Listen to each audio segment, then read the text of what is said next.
Okay, we're on Bobby's boat in Seattle. That's the Space Needle. That's downtown.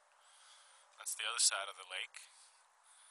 And I'm standing on top of the upstairs or outside thing. This is where Jessica was taking her sun bath this morning.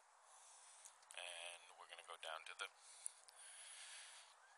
cabin, and we'll see if I manage to fall down the stairs. And this is the back deck. Those are some people who rented some kayaks this morning.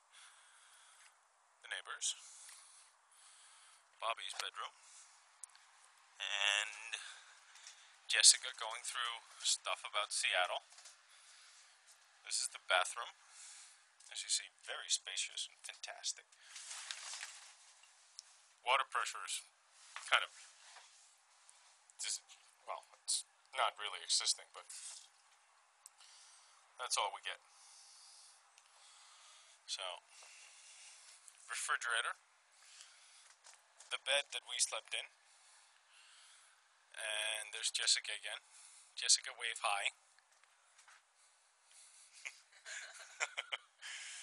And yeah, I guess this is the tour of the houseboat.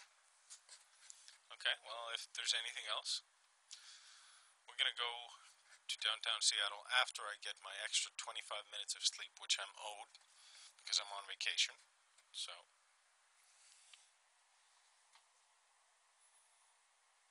say bye. To whom? To me. Do you want to go? Do you want to leave? No, I'm going to sleep.